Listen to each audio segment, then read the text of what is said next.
സാമൂഹിക സുരക്ഷാ പെൻഷൻ ക്രമക്കേടുകളിൽ ധനവകുപ്പ് കൂടുതൽ കടുത്ത നടപടികളിലേക്ക്. കോട്ടക്കൽ നഗരസഭയിൽ തട്ടിപ്പിന് കൂട്ടുനിന്ന ഉദ്യോഗസ്ഥർക്കെതിരെ വിജിലൻസ് അന്വേഷണത്തിന് ധനമന്ത്രി കെ.എൻ. ബാലഗോപാൽ നിർദ്ദേശം നൽകി. നഗരസഭയിൽ നടത്തിയ പരിശോധനയിൽ BMW കാർ ഉടമകളും പെൻഷൻ വാങ്ങുന്നു എന്ന് കണ്ടെത്തി. കോട്ടക്കൽ നഗരസഭ 7-ാം വാർഡിലെ പെൻഷൻ ഗുണഭോക്താക്കളെ സംബന്ധിച്ച് മലപ്പുറം ധനകാര്യ പരിശോധന വിഭാഗം നടത്തിയ അന്വേഷണത്തിന്റെ തുടർച്ചയായാണ് വിജിലൻസ് ആൻഡ് ആന്റി കറപ്ഷൻ ബ്യൂറോയുടെ അന്വേഷണം.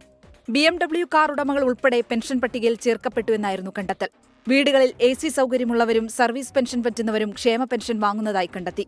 വാർത്ത പുറത്തുവന്നത് രാഷ്ട്രീയ താൽപര്യമെന്ന് കൌൺസിലർ ഗോപിനാഥ്. സാധാരണ നിലയ്ക്ക് ആ സമയത്ത് ഈ 32 വാർഡിലായിട്ട് 7-ാം വാർഡിൽ മാത്രം ചെക്കിങ് വന്നപ്പോൾ നമുക്ക് ആലോചിച്ചൂടെ? രാഷ്ട്രീയപരമായിട്ടുള്ള പരാതിയാണ്, അതൊന്നും വിഷയമല്ല. ദുർബല ജനവിഭാഗത്തിന്റെ പണം നല്ല ശമ്പളം വാങ്ങുന്നവർ തട്ടിയെടുക്കുന്നത് അപമാനകരമെന്ന് CPIM സംസ്ഥാന സെക്രട്ടറി MB ഗോവിന്ദൻ. ക്ഷേമ പെൻഷനുകൾ തട്ടിച്ച 1458 ജീവനക്കാർക്കെതിരെ കർശനമായ നടപടി സ്വീകരിക്കുമെന്ന് ഗവൺമെന്റ് ഇപ്പോൾ പ്രഖ്യാപിച്ചിരിക്കുകയാണ്.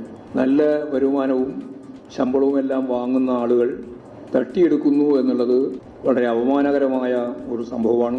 സർക്കാർ ജീവനക്കാർ മുഴുവൻ സംശയനിഴലിലല്ലെന്ന് പറഞ്ഞ ധനമന്ത്രി അനർഹമായി പെൻഷൻ കൈപ്പറ്റിയവരുടെ പേരുകൾ പുറത്തുവിടാത്തതിനെ ന്യായീകരിച്ചു. തെറ്റായ രേഖകൾ ചമയ്ക്കോ തെറ്റായ കാര്യം ചെയ്തു കഴിഞ്ഞാൽ അത് വളരെ ഗുരുതരമായ പ്രശ്നം തന്നെയാണ്, അതിന് യാതൊരു തർക്കവുമില്ല.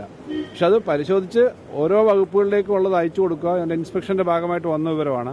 സർക്കാർ തട്ടിപ്പുകാരുടെ എണ്ണം ഇനിയും ഉയരുമെന്നാണ് വിവരം. സർക്കാർ മേഖലയിലുള്ള 9201 പേർ അനധികൃതമായി പെൻഷൻ കൈപ്പറ്റിയെന്ന് CAG 2023 റിപ്പോർട്ട് ചെയ്തിരുന്നു. 24 തിരുവനന്തപുരം.